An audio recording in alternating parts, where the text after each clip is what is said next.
പക്ഷേ ഭയങ്കര അത്ഭുതം തോന്നും. ഇത്രയും ഒരു ഉന്നതമായിട്ടൊരു പദവി കിട്ടിയിട്ടും ഏറ്റവും കുറഞ്ഞ കാലം കൊണ്ട് തന്നെ ഏറ്റവും മോശം മേയർ എന്നുള്ള പദവിയിലേക്കാണ് അവർ നേരെ കൂപ്പുകുത്തി വീഴുകയായിരുന്നു അല്ലേ. ആദ്യത്തെ വിവാദം തന്നെ എടുത്തു കഴിഞ്ഞാൽ ചിരിക്കാൻ കൊള്ളാം, പൊങ്കാല വിവാദമായിരുന്നു.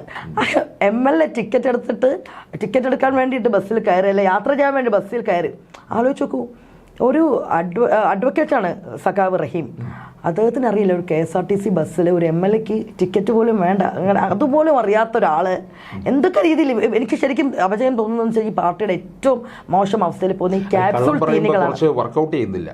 സഖാവിന് കത്തെഴുതി ഇത്ര വേക്കൻസി ഉണ്ട് അല്ലേ നമ്മുടെ, അത് കത്തെഴുതി അത് കയ്യോടെ പിടിക്കപ്പെട്ടപ്പോഴും അവർ പറഞ്ഞ അവരുതുണ്ട്, സീലും ലെറ്റർ പാഡും എൻ്റേത്, എഴുത്ത് എൻ്റേതല്ല അല്ലേ. ഇതൊക്കെ പൊതുസമൂഹത്തെ നോക്കി എത്ര വ്യക്തമായിട്ടാണ് ഇങ്ങനെ കള്ളം പറയുന്നതെന്നാണ്. അതിനുള്ള പ്രായമുണ്ടോ കുട്ടിക്ക്? ഏറ്റവും പ്രായം കുറഞ്ഞ മേയർ എന്നുള്ള ടാഗ് ലൈനാണ്. ഇന്ത്യയിൽ തന്നെ ഏറ്റവും കൂടുതൽ പ്രായം കുറഞ്ഞ കള്ളം പറയുന്ന പെൺകുട്ടിയാണ് ഈ പെൺകുട്ടി. നമസ്കാരം, ശ്രീമതി അഞ്ജു പാർവതി. ഈ തിരുവനന്തപുരം എന്ന് പറയുന്നത് ഒരു രാജകീയ പ്രൗഢിയോടുകൂടിയ ഒരു നഗരമാണ്. തലസ്ഥാനം അത് മറ്റൊരു കാര്യം. പക്ഷേ ഈ തിരുവനന്തപുരത്തിന് മറ്റ് നമ്മുടെ കേരളത്തിലെ പ്രധാനപ്പെട്ട നഗരങ്ങൾക്കില്ലാത്ത ഒരുപാട് പ്രാധാന്യമുണ്ട്. അതാണ് ഞാൻ പറഞ്ഞ രാജകീയ പ്രൗഢി ഇപ്പോഴും നിൽക്കുന്നുണ്ട്, ഒരു തലയെടുപ്പോടുകൂടി. ഈ തിരുവനന്തപുരം നഗരത്തിന് ഒരു മേയറുണ്ട് കേട്ടോ. ഈ ഒരു മേയർ എന്ന് പറയുമ്പോൾ ഇപ്പോഴത്തെ മേയറാണ്. ഇതിനു മുമ്പ് ഒരുപാട് മേയർമാരെ ഞാൻ കണ്ടിട്ടുണ്ട്. ശ്രീമതി അഞ്ജു കണ്ടിട്ടുള്ളത് വളരെ കുറച്ച് മേയർമാരെ കണ്ടിട്ടുള്ളായിരിക്കും. പക്ഷെ ഞാൻ കണ്ടിട്ടുള്ള ഒരുപാട് മേയർമാർ അവർക്ക് വളരെ എല്ലാം കൊണ്ടും പരിണിത പ്രജ്ഞരായിട്ടുള്ളവരും നമ്മുടെ നഗരത്തിന് വേണ്ടി എന്തെങ്കിലുമൊക്കെ ചെയ്യുകയും ചെയ്യണമെന്ന് ആഗ്രഹമൊക്കെ ഉള്ളവരായിരുന്നു.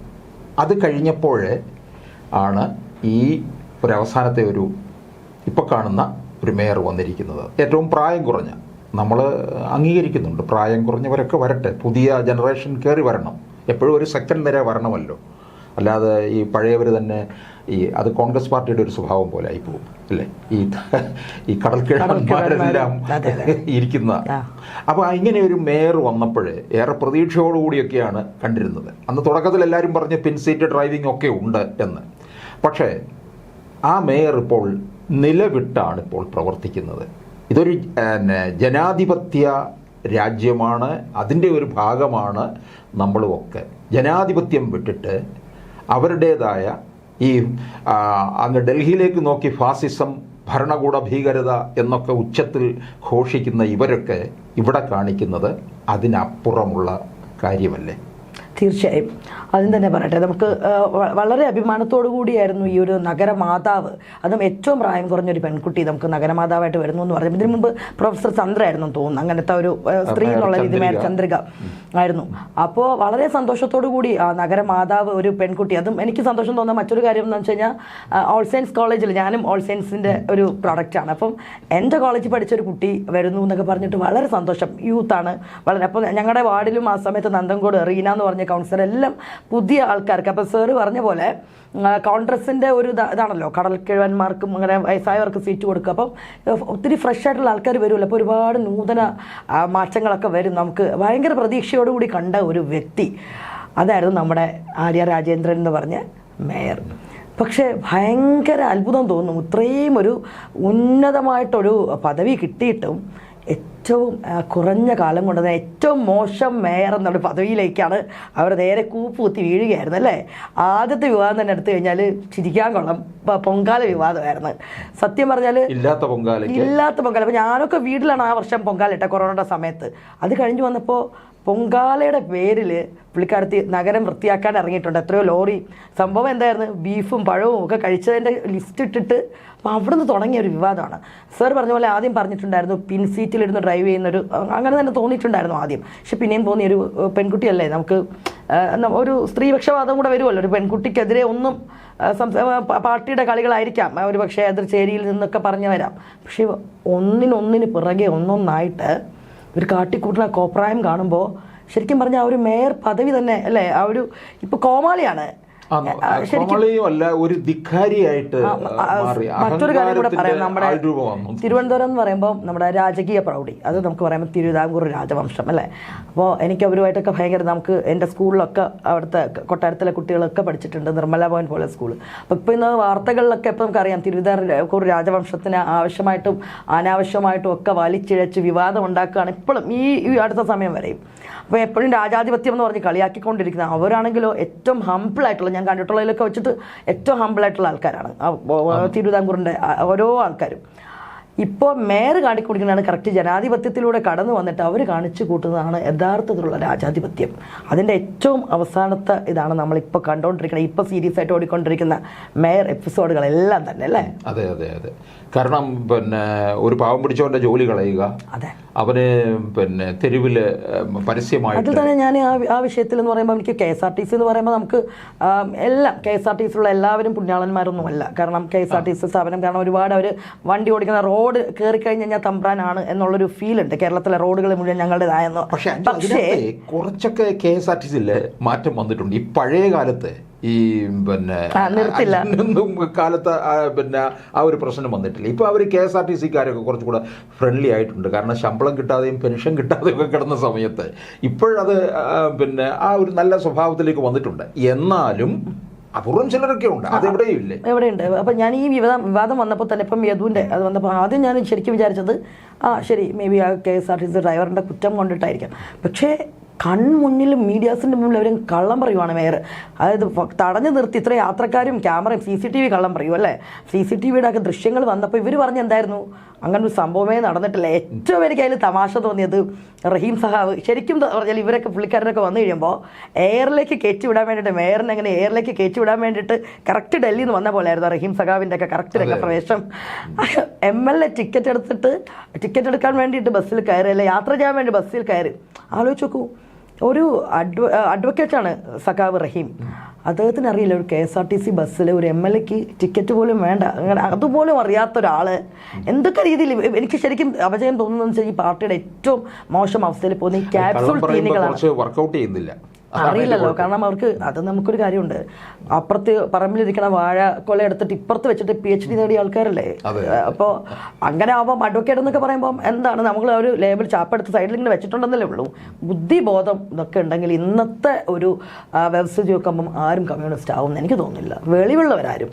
കാരണം ഇത് ക്യാപ്സ്യൂൾ തീനികളുടെ ഒരു മൊത്തത്തിൽ നോക്കിക്കഴിഞ്ഞാൽ ഇവർക്കൊരു നാട്യമുണ്ട്. ബുദ്ധിജീവികളെന്ന് വെച്ചാൽ ഞങ്ങളാണ്. പക്ഷെ എന്ത് ബുദ്ധിയാണ് കാണിച്ചു കൂട്ടുന്നത്, കംപ്ലീറ്റ് കോപ്രായങ്ങൾ. ഇപ്പം അത് ചോദ്യം ചെയ്ത് തുടങ്ങുന്ന ആൾക്കാരെ അവർക്ക് ചാപ്പ അടിക്കാൻ തുടങ്ങും അല്ലേ. വളരെ ഈസിയാണ്. അവരെ ക്വസ്റ്റ്യൻ ചെയ്ത് കഴിയുമ്പോൾ വളരെ പെണ്ണുങ്ങളാണെങ്കിൽ ഒരു കുലസ്ത്രീ പദവിയൊക്കെ എടുത്ത് കൊടുക്കും, അല്ലെങ്കിൽ ആണുങ്ങൾ ക്വസ്റ്റ്യൻ ചെയ്ത് കഴിഞ്ഞാൽ എല്ലാവരും സംഖ്യയാക്കുന്നു. ഇവരൊക്കെ CPM-ലെ പ്രതിഭാശാലികളാണ്. റഹീം, പിന്നെ മേയർ ആര്യ രാജേന്ദ്രൻ, IPS കുട്ടി ഇന്ത്യയിലെ ഏറ്റവും പ്രായം കുറഞ്ഞ IPS കാരി ആവേണ്ടിയിരുന്നു എന്നുള്ളൊരു ഭാഷ്യമൊക്കെ കാണുന്നുണ്ട്. നമ്മുടെ സേവ് എഡ്യൂക്കേഷൻ ഫോറത്തിന്റെ ചെയർമാൻ RS ശശികുമാർ പൊളിച്ചടക്കിയില്ല അദ്ദേഹം ആ മാർക്ക് ഷീറ്റും. അപ്പൊ അതിന് ക്യാപ്സ്യൂൾ വീടും വന്നിട്ടുണ്ട്, കണക്കിൽ 0, സെമസ്റ്റർ വൈസ് മലയാളത്തിന് 6. അപ്പൊ ആലോചിച്ച് നോക്കണം, ഇവരൊക്കെയാണ് നമ്മളെ നയിക്കേണ്ട ആൾക്കാർ. പക്ഷെ തീർച്ചയായും അത് PS നാളെ ഒരു സമയത്ത് ഉന്നത വിദ്യാഭ്യാസ വകുപ്പിലൊക്കെ ഇരിക്കാനുള്ള എല്ലാ ക്വാളിറ്റിയും ആർഷമൊക്കെ കണ്ടില്ലേ. അപ്പൊ അതുപോലെ ബിന്ദു ഉന്നത വിദ്യാഭ്യാസ വകുപ്പ് മന്ത്രി. ഞങ്ങളുടെ ഒരു കാലഘട്ടത്തിൽ 80കളിൽ പിന്നെ പഠിക്കുന്ന സമയത്ത് യൂണിവേഴ്സിറ്റി കോളേജാണ് ഒരു വലിയ കേന്ദ്രം. മറ്റു കോളേജിൽ തിരുവനന്തപുരം നഗരത്തിലുള്ളവരെല്ലാം അവിടെ വരും. അപ്പോൾ അന്ന് SFIയിൽ ചേരുക, SFIക്കാരെന്ന് പറയുന്നത് വലിയ അഭിമാനമായിരുന്നു കേട്ടോ. ഇപ്പം അതൊക്കെ മാറിപ്പോയില്ലേ. എന്തെല്ലാം SFIയെ പറ്റി എന്തെല്ലാം നമുക്ക് പറയാനുണ്ട്. SFI എന്ന് പറയുമ്പോൾ അവർ പറയും സോഷ്യലിസം അല്ല, എന്താണ് സ്വാതന്ത്ര്യം, ജനാധിപത്യം, സോഷ്യലിസം. എന്തിനു വേണ്ടിയിട്ട്? അവരുടെ സ്വാതന്ത്ര്യം എന്താണെന്ന് വെച്ച് കഴിഞ്ഞാൽ ഗുൽമോഹർ ചോട്ടിൽ പോയിരുന്നിട്ട് വേണ്ട ദിനം കാണിക്കാൻ വേണ്ടിയിട്ടുള്ള സ്വാതന്ത്ര്യം. പാലക്കാട് വിക്ടോറിയ കോളേജ് നമ്മൾ കാണുന്നുണ്ട്. പ്രിൻസിപ്പൽ അവർ ശവകുടീരം പണിയുക, ഇതൊക്കെയാണ് അവരുടെ കലാപരിപാടികൾ. കസേര കത്തിക്കല്. അപ്പോൾ ഇതാണ് സ്വാതന്ത്ര്യം. പിന്നെ എന്താണ് ഇവിടെയൊക്കെ നമ്മൾ കാണുന്നുണ്ട് കലാലയങ്ങളുടെ മുറ്റത്ത് നവാഗതരെ സ്വാഗതം ചെയ്യുന്നു അല്ലേ. Sex is not a promise, liberal mind, free mind. അതിൻ്റെ ഒക്കെ ആഫ്റ്റർ എഫക്ട്സ് ആണ് നമ്മൾ സത്യം പറഞ്ഞാൽ ഇപ്പോഴത്തെ യങ്സ്റ്റേഴ്സിലൊക്കെ കാണുന്ന മാറ്റങ്ങൾ. നമ്മൾ പറയും യൂട്യൂബ് നോക്കി പ്രസവിക്കുന്നു, പിന്നെ എല്ലാം, അതായത് സൊസൈറ്റി അങ്ങ് മാറിക്കഴിഞ്ഞു. അതിന് ഒരു പരിധി വരെ ഈ ഒരു സംഘടന യുവാക്കളെ, അല്ലെങ്കിൽ ഈ ലഹരിയൊക്കെ ആയിക്കോട്ടെ, അതിൽ സംഘടനയിൽ സത്യം പറഞ്ഞാൽ ഇവർക്ക് എന്തോരം അവയർനെസ് ക്യാമ്പയിൻസ് നടത്താം. ശരിക്കും വിദ്യാർത്ഥികൾക്കൊക്കെ ഇടയിൽ ബോധവൽക്കരണം ഇതൊന്നും ചെയ്യുന്നില്ല. സ്വാതന്ത്ര്യം കൊടുക്കുകയാണ്, എന്ത് വേണ്ടാതിനം കാണിക്കാനും ഉള്ളൊരു സ്വാതന്ത്ര്യം. അപ്പോൾ സംഘടന എന്നൊക്കെ പറയുമ്പോൾ SFI ഒക്കെ ഏറ്റവും മോശം അവസ്ഥയിൽ പൊയ്ക്കൊണ്ടിരിക്കുകയാണ്. പിന്നെ ഒരു യുവജന സംഘടന ഉണ്ടല്ലേ, DYFI, അവർ ആമസോൺ കാർഡുകളുടെ വിഷയങ്ങൾ മാത്രം ഇടപെടുന്ന ഒരു സംഘടനയായിട്ട് കൺമുന്നിൽ ഇത്രയും കാണുന്നുണ്ട്. യുവജനങ്ങൾ ഒന്നിലും ഇടപെടാൻ പറ്റില്ല. അപ്പോൾ എനിക്ക് തോന്നിയിട്ടുണ്ട് മുമ്പേ പോകണ തമ്പ്രാൻ ചൊല്ലണ എന്തൊരു അന്തവും കുന്തവും സിന്താവ വിളിച്ച് കിടക്കുന്ന ആൾക്കാരാണ് നമ്മുടെ ഇപ്പോഴത്തെ ഈ പാർട്ടിയുടെ ആണികൾ. ഈ മേയറിൽ നിന്ന് ഉണ്ടായ മറ്റൊരു സംഭവം നമ്മൾ മറക്കാൻ പാടില്ലാത്തതാണ്. ഈ സഖാവിന് കത്തെഴുതി ഇത്ര വേക്കൻസി ഉണ്ട് അല്ലേ, നമ്മുടെ അത് കത്തെഴുതി അത് കയ്യോടെ പിടിക്കപ്പെട്ടപ്പോഴും അവർ പറഞ്ഞ അവരിതുണ്ട്, സീലും ലെറ്റർ പാഡും എൻ്റേത്, എഴുത്ത് എൻ്റേതല്ല അല്ലേ. ഇതൊക്കെ പൊതുസമൂഹത്തെ നോക്കി എത്ര വ്യക്തമായിട്ടാണ് ഇങ്ങനെ കള്ളം പറയുന്നതെന്നാണ്. അതിനുള്ള പ്രായമുണ്ടോ ആ കുട്ടിക്ക്? ഏറ്റവും പ്രായം കുറഞ്ഞ മേയർ എന്നുള്ള ടാഗ് ലൈനാണ്. ഇന്ത്യയിൽ തന്നെ ഏറ്റവും കൂടുതൽ പ്രായം കുറഞ്ഞ കള്ളം പറയുന്ന പെൺകുട്ടിയാണ് ഈ പെൺകുട്ടി. ഒരു എന്താ പറയുക, നമ്മൾ കൊടുത്തേക്കുന്ന ഒരു പൊതുസമ്മതയായിട്ടുള്ളൊരു പദവിയിൽ ഇരുന്നു കൊണ്ട് ഇത്രയും ഉളിപ്പില്ലാതെ കള്ളം പറയുന്ന ഒരു പെൺകുട്ടിയായിട്ട് മാറിയിട്ടുണ്ട്. അത് കാണുമ്പോൾ വളരെ വിഷമമുണ്ട്.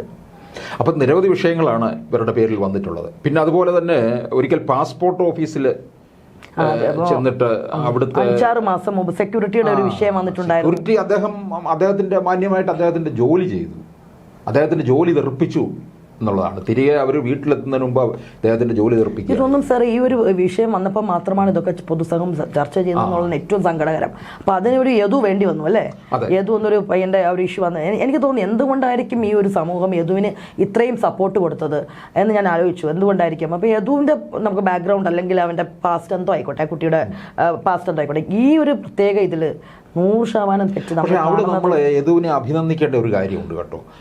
യദു എടുത്ത വായിലൊരു കാര്യം പറഞ്ഞു, ആദ്യം ശമ്പളം വാങ്ങിച്ചു. അത് വളരെ കറക്റ്റായിട്ടുള്ള സ്റ്റേറ്റ്മെന്റ് തന്നെയല്ലേ. അത് KSRTCക്കാർക്ക് മുഴുവൻ പേർക്കും വേണ്ടിയിട്ടാണ് യദുവിൻ്റെ ആ വാക്കുകൾ എന്നുള്ളതാണ്. എൻ്റെ കൂടെ പഠിച്ചിരുന്നൊരു കുട്ടിയുണ്ട്, KSRTC കണ്ടക്ടറാണ്. അപ്പോൾ അവരൊക്കെ പറയും ശമ്പളം കിട്ടിയിട്ട്, അതുപോലെ പെൻഷൻ കിട്ടാതെ എത്രയോ ഒക്കെ. അപ്പോൾ പണ്ടൊക്കെ KSRTCയിൽ ഒരു ജോലി കിട്ടുക എന്ന് പറഞ്ഞു കഴിഞ്ഞാൽ ഭയങ്കര അഭിമാനം. ഞാൻ ആലോചിക്കും, KSRTC വളയം പിടിക്കുന്നതും KSEBയുടെ വണ്ടി ഓടിക്കുന്നതും ഒരേ ഇതാണല്ലേ. അത് KSRTC ഡ്രൈവറിനുള്ള സ്ട്രെയിനൊന്നും KSEBയിൽ അപ്പുറത്തുനിന്ന് ജംഗ്ഷൻ. പക്ഷേ ശമ്പളം വൈസ് നോക്കപ്പെടുമോ, KSEBയിൽ ഡ്രൈവർ പോസ്റ്റിലുള്ള ആൾ ലക്ഷങ്ങൾ വാങ്ങുന്നു, ഇവിടെയോ ശമ്പളം പോലും ഇല്ല. അപ്പോൾ അവർക്ക് പിന്നെ അതുപോലെ തോന്നിയിട്ടുണ്ട് KSRTC യദുവിൻ്റെ കാര്യത്തിലൊക്കെ ആണെങ്കിൽ തന്നെ കോൺട്രാക്ട് വ്യവസ്ഥയിൽ ഓടുന്ന പയ്യനാണ്. അപ്പോൾ അവർക്കൊരു ഷെഡ്യൂളുണ്ട്, ആ ഒരു ഓടി എത്തേണ്ട ഒരു ടൈമിംഗ് ഉണ്ട്. അപ്പോൾ അവർക്ക് അങ്ങനെയൊക്കെയുള്ള ഇത്രയും റോഡിലൂടെ അവർ ഇത്രയും ആളുകളുടെ ജനങ്ങളുടെ ജീവനും കൊണ്ട് പോണ ആൾക്കാർ വ്യക്തികളാണ്. അപ്പോൾ ഒരുപക്ഷെ അങ്ങനെ പോകുന്നതിൽ ആ പലരെയും ഈ ഒരു സമയത്തിനുള്ളിൽ എത്തണം, ഓഫീസിലെത്തണം, അങ്ങനെ ഒരു ടൈമിംഗ് ഉണ്ടെന്ന് എനിക്ക് തോന്നുന്നുണ്ട്. അല്ലെങ്കിൽ അത് ശമ്പളം, അവിടെ പെർഫോമൻസ്, ഇതൊക്കെ ബാധിക്കുന്ന വിഷയങ്ങളല്ലേ. അപ്പോൾ അതൊക്കെ വന്നു കഴിഞ്ഞപ്പോഴായിരിക്കാം അതുപോലെ മറ്റൊരു കാര്യം കൂടെ ഉണ്ട്. എനിക്ക് തോന്നിയത് ഈ ഒരു മേയർ ഈ ഒരു വിഷയത്തിൽ ഇത്രയും മേയർക്കും ഭർത്താവിനും ദേഷ്യം തോന്നാനുള്ളൊരു വിഷയമായിട്ട് എനിക്ക് തോന്നിയത് എന്താണെന്ന് വെച്ച് കഴിഞ്ഞാൽ, ഒരുപക്ഷെ ഡ്രൈവർക്ക് യദുവിന് മനസ്സിലായില്ലല്ലോ മേയർ ആണ് എന്ന് നിങ്ങൾ ആരാന്നോ അങ്ങനെ എന്തോ ചോദിച്ചു. അപ്പോൾ കൊച്ചു കുട്ടികൾക്ക് വരെ അറിയില്ലേന്നോ. അപ്പോൾ അവിടെ ഒരു ഈഗോ അതായത് അവർക്കൊരു വിചാരമുണ്ട് ഇവരെല്ലാവരും അറിഞ്ഞിരിക്കണം എന്നുള്ളൊരു. അത് എനിക്ക് തോന്നുന്നു യദുവിനെ അറിയാമെങ്കിലും അറിയില്ല എന്ന് പറഞ്ഞാലും തെറ്റില്ല. അതായിരിക്കാം, തെറ്റില്ല. യദുവിനെ അറിയാമായിരുന്നു കാണും. എന്നാൽ നിങ്ങൾ ആരെന്ന് ആ ഒരു ചോദ്യമായിരിക്കും ഇത്രയും. ശരിക്കും ഇതൊരു പറഞ്ഞ് ഒതുക്കി തീർക്കേണ്ട ഒരു വിഷയത്തിനെ ഇത്രയും മോശം അവസ്ഥയിൽ എത്തിച്ചത് മേയറും ഭർത്താവുമാണ്. ഈ ഒരു കാര്യം ശ്രദ്ധിച്ചോ, ഇപ്പൊ സച്ചിൻ ദേവിനെ ചിത്രത്തിൽ കാണുന്നില്ലല്ലോ. സച്ചിൻ ദേവിന്റെ ചിത്രത്തിൽ വരുന്നില്ല, മേയർ മാത്രമാണ് വരുന്നില്ലേ. അപ്പം സച്ചിൻ ദേവിന്റെ ചിത്രത്തിൽ ഒരു പക്ഷേ പല കാരണങ്ങളുണ്ടാവാം. കാരണം ഒന്നാമത് MLA, ഒരു MLA എന്നൊക്കെ പറയുമ്പോൾ അറിയാം എങ്ങനെയാ ഒരു പൊതുസമൂഹത്തിന് മാതൃക ആകേണ്ട ഒരാളാണ് നമ്മുടെ MLA. അപ്പം കാണിച്ചു കൂട്ടി അവർ ഇത് ചിത്രങ്ങളിൽ വരാൻ പാടില്ല. അപ്പം അതൊക്കെ കൊണ്ടൊക്കെ ആവാം ഇപ്പം ആ ചിത്രങ്ങളിൽ നിന്ന് പുള്ളിക്കാരനെ ഒതുക്കി മാറ്റിയിട്ട് ഇത് തന്നെ മേയർ മാത്രം ഫോക്കസ് ചെയ്യപ്പെടുക. അപ്പൊ എനിക്ക് തോന്നുന്നു അവിടെ നമ്മൾ വിചാരിക്കാത്ത തരത്തിലുള്ള ഒരുപാട് കാര്യങ്ങൾ നടന്നിട്ടുണ്ട്. മെമ്മറി കാർഡിന്റെ എനിക്ക് തോന്നുന്നു സംഘടനയും അവരൊക്കെ ചേർന്നിട്ട് അത്. പക്ഷെ എനിക്ക് തോന്നുന്നില്ല ഇതൊക്കെ വെളിയിൽ വരും, അങ്ങനെയൊക്കെ വരും എന്ന് തോന്നുന്നുണ്ടോ സാറിന്? ഒരിക്കലും തോന്നുന്നില്ല. കാരണം ഇതൊക്കെ ഏതെങ്കിലും രീതിയിൽ തേച്ചു മാച്ച് കളയപ്പെടും. നമുക്കറിയാം, നമ്മൾ മെഡിക്കൽ കോളേജുകളിലെ സംഭവങ്ങൾ നമ്മൾ കാണുന്നില്ലേ. പിന്നെ എത്ര വിവാഹത്തിൽ നടന്നിട്ട് കോഴിക്കോട് 3ാമത്തെ സംഭവമാണ് അല്ലേ. അതൊക്കെ എന്താണ് നടക്കുക? ഇപ്പോൾ മെഡിക്കൽ ബോർഡ് കൂടും, അവരുടെ ആൾക്കാർ തന്നെ പറയും ഇത് മിക്കവാറും ആ കുട്ടിയുടെ അച്ഛനും അമ്മയുടെയും തലയിൽ അവസാനം പിഴവാക്കി മാറ്റിവെക്കും. അതിനുള്ള എല്ലാ കളികളും ഇപ്പോഴേ അവർ തുടങ്ങിയിട്ടുണ്ട്. ശരിക്കും ബോധമില്ലാത്ത ഒരു സ്ത്രീനെ, അർത്ഥബോധാവസ്ഥയിലുള്ള ഒരു സ്ത്രീനെ ICUവിൽ വെച്ച് റേപ്പ് ചെയ്ത ഒരു സംഭവം ഉണ്ടായി കുപ്രസിദ്ധി നേടിയ ഒരു മെഡിക്കൽ കോളേജാണ് കോഴിക്കോട് മെഡിക്കൽ കോളേജ്. അവിടെ ആ ഇരയ്ക്കൊപ്പം നിന്ന ഒരു നേഴ്സ് അനിത, അവർ ഫേസ് ചെയ്ത ഇവർ എനിക്ക് എപ്പോഴും തോന്നിയിട്ടുള്ളൊരു കാര്യം അതിജീവത ഒപ്പം നിൽക്കുന്നു എന്ന് അവർ പറയുമ്പോൾ ഇവരെ പാർട്ടിക്കകത്തുള്ള ആൾക്കാർക്ക് പ്രശ്നങ്ങൾ വന്നാൽ മാത്രം കൂടെ നിൽക്കുകയും അല്ലാത്ത സമയമൊക്കെ അവരുടെ വേട്ടക്കാരൻ അവരുടെ പാർട്ടിയിലുള്ള ആളാണെങ്കിൽ ആ വേട്ടക്കാരനൊപ്പം നിൽക്കുകയും ചെയ്യുന്നൊരു സമീപനമാണ് നമ്മുടെ ഇടതുപക്ഷ ആ പാർട്ടിക്കുള്ള എല്ലാ സ്ത്രീപക്ഷവാദികൾക്കും ഉള്ളതാണെന്ന് തോന്നുന്നുണ്ട്. അല്ല, വീണ ജോർജ് അവരെ ഒരുപാട് കഷ്ടപ്പെടുത്തിയല്ലോ. ഇഷ്ടം അതെ, വളരെ അത് അവസാനം ഒരു പൊതു സമൂഹം അതിൽ ഇടപെടുന്നു എന്ന് തോന്നിയപ്പം മാത്രമാണ് പിന്നീട് അവർക്ക് അവർ സ്ഥലം മാറ്റി. ആലോചിച്ച് നോക്കൂ, ഇതൊക്കെ നമ്മുടെ കൺമുന്നിൽ കണ്ട നീതി നിഷേധങ്ങളാണല്ലേ. ഇതാണ് കേരളം, നമ്പർ 1 പ്രബുദ്ധത അടിവരയിരുന്നു. ഈ മേയർ കാട്ടിക്കൂട്ടിയ വിക്രിയകളാണ് ഇതത്രയും. പക്ഷേ ഇനി നമ്മൾ മറ്റൊരു ചില കാര്യങ്ങളിലേക്ക് നോക്കിയാൽ ഈ തിരുവനന്തപുരം നഗരത്തിനെ വളർത്തിക്കൊണ്ടുവരിക, കാലത്തിനനുസരിച്ച് മാറ്റം വരുത്തുക, ഇങ്ങനെയൊക്കെയുള്ള കാര്യങ്ങൾ ചെയ്യേണ്ടത് ഒരു മേയറുടെ പ്രവർത്തനമാണ് പ്രധാനമായിട്ട് വരേണ്ടത്. ഇതിലൊന്നും തന്നെ ഇവർ ശ്രദ്ധിച്ചിട്ടില്ല. തിരുവനന്തപുരത്തിനെ വളരെ നല്ല രീതിയിൽ വളർത്തിക്കൊണ്ടുവരാൻ കഴിയേണ്ട ഒരിടമാണ്. ഞാൻ ഈ ഒരു വീഡിയോ ഈ മേയറെക്കുറിച്ച് ചെയ്തപ്പോൾ പറയുകയുണ്ടായി, മേയറുടെ ഭർത്താവിൻ്റെ നാട് ബാലുശ്ശേരിയാണ്, ബാലുശ്ശേരിക്കാരൻ MLA. ഈ കോഴിക്കോട് ബീച്ചൊക്കെ നല്ല സുന്ദരമാക്കിയിട്ടിട്ടുണ്ട്, ഒരുപാട് ശില്പങ്ങളും ഒക്കെ ആയിട്ട്. അഞ്ചു പോയിട്ടുണ്ടെങ്കിൽ നല്ല ഭംഗിയാണ്. അത് അവിടുത്തെ നഗരസഭയുടെ ഒരു ഇടപെടലാണ്. ഇത് ഇവരെന്തുകൊണ്ട് ഇവർക്ക് ഇവിടെ ചെയ്യാൻ കഴിയുന്നില്ല? തിരുവനന്തപുരത്തിന് ഒരുപാട് ഈ ഹെറിറ്റേജ് സംഭവങ്ങളുണ്ട്, ഒരുപാട് വളരെ മനോഹരമായിട്ട് ഇവിടെ എനിക്ക് തോന്നിയിട്ടുണ്ട്. ടൂറിസത്തിന്റെ ഒരുപാട് സാധ്യതകളുള്ള ഒരു പൈതൃകം, നമ്മുടെ ഒരു പൈതൃക നഗരം തന്നെയാണ് നമ്മുടേത് അല്ലേ. നമ്മളെ പോലെ അത്രയും പൈതൃകം പകർന്ന മറ്റൊരു നഗരമുണ്ടെന്ന് തോന്നുന്നില്ല. എന്തെല്ലാം ഹെറിറ്റേജ് സൈറ്റുകളെ ഉൾക്കൊള്ളിച്ച് പല രീതിയിലും മുന്നോട്ട് കൊണ്ടുപോകാൻ ചെയ്യാൻ പറ്റുമായിരുന്നു, പ്രത്യേകിച്ചും ഇത്രയും യങ്സ്റ്റർ ആയിട്ടുള്ള ഒരു നഗരമാതാവിന്. പക്ഷെ അവർക്ക് അതിനൊന്നുമല്ല ശ്രദ്ധ. അവരെ മുന്നിൽ നിർത്തി ആരൊക്കെയോ കളിക്കുന്നുണ്ട്. ഈ എത്രത്തോളം കക്കാൻ പറ്റുമോ, എത്രത്തോളം വെട്ടിക്കാൻ പറ്റുമോ, അതിലൊരു വിഷൻ ഇല്ലെന്ന് എനിക്ക് തോന്നുന്നു. തീർച്ചയായും അത് ഒന്നാമത് ഒരു പ്രായമോ പക്വതൊന്നും ആവാതെ ഒരു എടുത്തുചാട്ടമായിരുന്നു. അതായത് നമ്മൾ പാർട്ടി ഏറ്റവും ചെറിയൊരു മേയറെ അവതരിപ്പിക്കുന്നു എന്ന് പൊതുസമൂഹത്തിന് മുന്നിൽ കാണിക്കാൻ വേണ്ടിയിട്ടുള്ള പാർട്ടിയുടെ എടുത്തുചാട്ടം അതായിരുന്നു ശരിക്കും പറഞ്ഞാൽ ഈ കുട്ടീനെ കൊണ്ടുവന്നത്. പക്ഷെ അപ്പോൾ അത് പിന്നീട് ഇപ്പോൾ പാർട്ടിക്ക് തന്നെ പണിയായിട്ടുണ്ട് എന്ന് തന്നെയാണ് തോന്നുന്നത്. പക്ഷെ അത് വെളി പറയില്ലല്ലോ. അതെ അതെ അതെ, എനിക്ക് തോന്നുന്നു ഈ സംഭവം നടന്നപ്പോഴേ പാർട്ടി സെക്രട്ടറി ഇതിനകത്ത് ശക്തമായി ഇടപെടേണ്ടതായിരുന്നു. തീർച്ചയായും മാറി നിൽക്കാൻ പറയണമായിരുന്നല്ലേ? തീർച്ചയായിട്ടും അത് അങ്ങനെ ഒരു അതൊന്നും ഉണ്ടായിട്ടില്ലല്ലോ. അങ്ങനെ ആയിരുന്നെങ്കിൽ MP ഗോവിന്ദന്റെ തൊപ്പിലൊരു തൂവല് കിട്ടിയേനെ. പക്ഷെ അദ്ദേഹം അത് തോന്നിയിട്ടുണ്ട് കേട്ടോ. ഞാനൊക്കെ വിചാരിച്ചു, നമ്മളൊക്കെ ഗോവിന്ദൻ മാഷ് എന്നൊക്കെ പറയുമ്പോൾ നമുക്കൊരു പ്രത്യേക ഒരു ഫീലോട് കൂടി കണ്ടിട്ടുണ്ടായിരുന്നു. ആ ഗോവിന്ദൻ മാഷ് ഇപ്പൊ ടീച്ചർ ആയതുകൊണ്ട് ആയിരിക്കാം ആ മാഷ് എന്നൊക്കെ പറഞ്ഞിട്ട് പ്രത്യേക ഒരു ആ ഗോവിന്ദൻ മാഷ്. പക്ഷെ പിന്നീട് ഒരു പക്ഷെ അദ്ദേഹം പാർട്ടി സെക്രട്ടറി ആയി കഴിഞ്ഞപ്പോഴാണ് നമ്മളൊക്കെ ഒരു ബഹുമാനത്തോടു കൂടി കണ്ടിരുന്നത്. അദ്ദേഹം ഇത്രയും ഒരു കോമാളിയാവാൻ പറ്റുമോ? അത് പുള്ളിക്കാരൻ എന്തൊക്കെയാ പറയണേ, പുള്ളിക്കാരൻ ചില സമയം എന്താ പറയണേന്ന് പോലും ഒരു ബോധമില്ലാത്ത രീതിയിലേക്ക് അവർ രാഷ്ട്രീയം കുറവാകട്ടോ. രാഷ്ട്രീയമില്ല, ചിരിച്ചുകൊണ്ടേ പറയൂ, ചിരിച്ചുകൊണ്ട് പല കാര്യങ്ങളും പറയും. കുട്ടികളുടെ ഇടയിലൊക്കെ കഴിഞ്ഞതിന്റെ ഒരു സ്വഭാവം. അതെ, എനിക്ക് അതാ തോന്നിയിട്ടുള്ളത്. പക്ഷെ ഞാൻ പറഞ്ഞില്ല, ആ ഒരു കേഡർ സ്വഭാവം ഇതിപ്പോൾ ഒരു വൺമാൻഷിപ്പ്, ശരിക്കും ഫാസിസമാണ് ഈ ഒരു പാർട്ടി. അതായത് സഖാവ് പിണറായി വിജയൻ എന്നുള്ള ഒറ്റ ഇതിന് കീഴേ ബാക്കി എല്ലാവരും ഏറാൻ മൂളികളായിട്ട് നിൽക്കുന്ന അദ്ദേഹത്തിൽ കേന്ദ്രീകൃതമായിട്ടാണ് പാർട്ടി നിൽക്കുന്നത്. അതുകൊണ്ടാണ് കറക്റ്റ് മുസോളിനി അല്ലേ, ആ രീതിയിൽ നമുക്ക് പറയാം. ഫാസിസം നമ്മുടെ അതാണ് നമ്മൾ മുസോളിനി, ആ രീതിയിൽ തന്നെ പറയേണ്ടി വരും. അതാണ് കാണുന്നത്. കാരണം എന്തൊക്കെ മാറ്റങ്ങളും നല്ല രീതിയിൽ ആൾക്കാർ മർദ്ദിതർക്കും ചൂഷിതർക്കും വേണ്ടി നിലകൊള്ളുന്നു എന്ന് പറഞ്ഞൊരു പാർട്ടി, ആ പാർട്ടി എവിടെ എത്തി നിൽക്കുന്നു? ഈ 10 വർഷത്തെ അദ്ദേഹത്തിന്റെ ഭരണം കൊണ്ട് ശരിക്കും ഏറ്റവും മോശം അവസ്ഥയിലേക്ക് എത്തിയിരുന്നതാണ്. നമ്മൾ കമ്മ്യൂണിസത്തിന് ആ ഒരു ആശയമൊക്കെ വളരെ മനോഹരമായിട്ടുള്ളൊരു ആശയമൊക്കെ തന്നെയായിരുന്നു. പക്ഷേ ഇംപ്ലിമെൻറ്റേഷൻ ചെയ്ത് വന്നിട്ട് ഏറ്റവും മോശമാക്കി മാറ്റിയത് ഇദ്ദേഹമാണെന്ന് പറയും. ഈ കമ്മ്യൂണിസത്തിൻ്റെ, ഈ കേരളത്തിലെ കമ്മ്യൂണിസത്തിൻ്റെ അന്തകൻ എന്ന് പറഞ്ഞു കഴിഞ്ഞാൽ ഒരു പക്ഷേ സഖാവ് പിണറായി വിജയനായിരിക്കും. അതെല്ലാവർക്കും അറിയാവുന്ന കാര്യമാണ്. അതുകൊണ്ടാണ് ഈ 2024 നമുക്കിപ്പോൾ കഴിഞ്ഞ തെരഞ്ഞെടുപ്പിൽ ആൾക്കാർ വളരെ ശക്തിയോടുകൂടി അതിനകത്ത് പ്രതികരിച്ചിട്ടുണ്ടെന്നാണ് മനസ്സിലാക്കാൻ കഴിഞ്ഞിട്ടുള്ളൂ. കാരണം 2026 വരെ കാത്തിരിക്കാൻ വയ്യ. 24 തന്നെ ഈ പ്രതിഷേധം അങ്ങ് രേഖപ്പെടുത്തണമെന്ന് നമുക്ക് കാണാം. ഞാൻ ജൂൺ നമുക്കറിയാൻ പറ്റും ജനങ്ങൾ ആ ജനാധിപത്യത്തിന് എങ്ങനെ അല്ലേ അവര് കണ്ടിരിക്കുന്നു, അല്ലെങ്കിൽ അത് ഉപയോഗപ്പെടുത്തിയിരിക്കുന്നു നമുക്ക് കാണാം. തീർച്ചയായും ഞാനും വിശ്വസിക്കുന്നുണ്ട് ഏറ്റവും അതൊരു മറുപടി ആയിരിക്കും. പക്ഷെ അതിന് അവർക്കത് മനസ്സിലായിട്ടുണ്ട്. സഖാവ് ഗോവിന്ദൻ സാർ ഒരു സീറ്റ് കിട്ടിയാൽ പോലും അത് പാർട്ടിക്ക് അങ്ങനെ പറഞ്ഞ് ഇതാക്കിയിട്ടുണ്ട്. അപ്പോൾ അവർക്കറിയാം. ഇനി മേയർ എങ്ങനെ നന്നാകുമെന്നുള്ളതാണ് നമ്മളിങ്ങനെ അറിയണ്ടല്ലേ? അല്ല, നന്നാകാൻ ശരിക്കും അത് ആദ്യം ആ കുട്ടി കുറയ്ക്കേണ്ടത് ധാർഷ്ട്യം, ആ ഒരു ഇതാണ് അല്ലേ? ആ ഒരു നേതൃത്വത്തിൽ നിന്ന് പഠിച്ചതായിരിക്കുമല്ലോ. പക്ഷെ വളരെ എന്താ പറയുക, ഒരുപാട് പ്രതീക്ഷയോടുകൂടി വന്ന ഒരു പെൺകുട്ടി, നമ്മൾ അഭിമാനത്തോടെയും സന്തോഷത്തോടും കൂടി കണ്ട ഒരാൾ, തുടക്കത്തിലൊക്കെ വളരെ നമുക്ക് ഇഷ്ടം തോന്നി. അതിൻ്റെ ഒരു പ്ലസൻ്റ് മുഖഭാവവും ചിരിയും ഒക്കെ കണ്ടിട്ട് ഒരുപാട് ഇഷ്ടം തോന്നി. പക്ഷേ ഇങ്ങനെ കാണിച്ചു കൂട്ടുന്ന കാട്ടിക്കൂട്ടുകൾ കാണുമ്പോൾ സത്യം പറഞ്ഞാൽ ഈ കുട്ടിക്കെതിരെ കുറേ ആരോപണങ്ങൾ ഉണ്ടായിരുന്നല്ലോ ആദ്യം. അതിൻ്റെ ഒരു വിവാഹവുമായിട്ട് ബന്ധപ്പെട്ടിട്ടൊക്കെ സോഷ്യൽ മീഡിയയിൽ വളരെ സങ്കടം തോന്നി കേട്ടോ. അതൊക്കെ അനാവശ്യ വിവാദമാണെന്നൊക്കെ തോന്നി സങ്കടം. നമ്മൾ വളരെ രീതിയിൽ അതൊക്കെ കണ്ടിട്ട് വിഷമം തോന്നിയൊരു വ്യക്തിയാണ്. പക്ഷെ പിന്നീട് ഈ കുട്ടി കാണിച്ചു കൊടുക്കുന്നത്, പ്രത്യേകിച്ച് എനിക്ക് ആ സെക്യൂരിറ്റിയുടെ ഒക്കെ വിഷയം വന്നപ്പം ഇതൊക്കെ നിങ്ങൾ ചെയ്യുന്നത് ഈ കൊച്ചത്രയൊക്കെ ചെയ്യാറായോ എന്നുള്ളൊരു ഫീലാണ് വന്നത്. പക്ഷേ ഇതിന് തന്നെ നമ്മൾ മനസ്സിലാക്കേണ്ട ഒരു കാര്യം, ഇത്രയും സംഭവം അങ്ങ് കൈവിട്ട് പോയി കഴിഞ്ഞപ്പോൾ യദുവിനെ തകർക്കാനാണ് ഇവരെല്ലാം ശ്രമിച്ചത്, പാർട്ടിയും.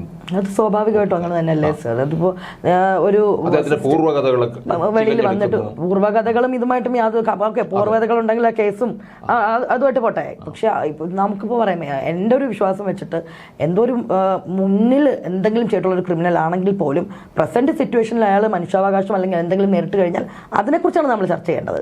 ആ പാസ്റ്റിലേക്കല്ല. ഇപ്പോൾ എതിർച്ചേരിയിലുള്ളവർ തെറ്റ് ചെയ്തിട്ടുണ്ടെങ്കിൽ അതാണ് ചർച്ചയിൽ വരേണ്ടത്. ഇവിടെ എനിക്ക് തോന്നുന്നു പൊതുസമൂഹം എന്തുകൊണ്ട് യദുവിൻ്റെ ഒപ്പം നിന്നു എന്ന് വെച്ച് കഴിഞ്ഞാൽ ഈ യദുവിനെ ഒറ്റപ്പെടുത്തുന്നു, അല്ലെങ്കിൽ ഒരു ഇടപെടേണ്ട ഒരു ഇടപെടൽ, പുള്ളിയെ ടാർഗറ്റൈസ് ചെയ്ത് കേസ്, പിന്നെ അതിനുശേഷം വീണ്ടും മറ്റൊരു നടി രംഗത്ത് വന്നു അല്ലേ? അങ്ങനെ അപ്പം ഇങ്ങനെ ഓരോന്ന് വരുമ്പം ആൾക്കാരിപ്പം പഴയ പോലെ ഒരു പൊട്ടന്മാരല്ല. ഒരു മിനിറ്റ് വിരൽത്തുമ്പിൽ തന്നെ എല്ലാം ഉണ്ട്, രേഖകളും എല്ലാം ഉണ്ട്. അപ്പോൾ നമ്മുടെ കൺമുന്നിൽ കാണുന്ന കാര്യങ്ങൾ കണ്ട് പരിചയമായിട്ടുള്ള, ഇപ്പോൾ പണ്ട് ഇവർ പ്രസംഗിച്ച് ആൾക്കാരെ പിന്നെ പറയും അവിടെയൊക്കെ പാവപ്പെട്ട കർഷകരെ പലതും കള്ളം പറഞ്ഞ് ഇതാക്കിയതുപോലല്ല ഇന്ന് ചിന്തിക്കുന്നൊരു എന്തായാലും ഇനിയുള്ള സമയത്താണേലും മാറി നിന്ന് കഴിഞ്ഞാൽ നന്നായിരിക്കും. അത് തീർച്ചയായും ഇനിയും ഈ കുട്ടി വിവാദങ്ങളൊന്നും പെടാതെ ഒരുപാട് നന്നാവാൻ സമയമുണ്ട്.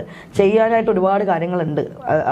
വളരെ പാർട്ടിയിൽ സത്യം പറഞ്ഞാൽ എന്തായാലും അല്ല, ജനത്തിന് തിരുവനന്തപുരത്തുകാർക്ക് ഈ മേയറിൽ നിന്നുള്ള ഒരു പ്രതീക്ഷയൊക്കെ, തിരുവനന്തപുരത്ത് മേയർ എന്നുള്ള രീതിയിലുള്ള പറയാനുള്ള കാര്യമുണ്ടല്ലോ. അതിന് മുമ്പുണ്ടായിരുന്ന നമ്മുടെ മേയറായിരുന്ന അദ്ദേഹം അല്ലെ, ഇപ്പോൾ MLA ആണ് പ്രശാന്ത്, പുള്ളിക്കാരനൊക്കെ വളരെ സത്യം ഞങ്ങളുടെ MLA ആണ്.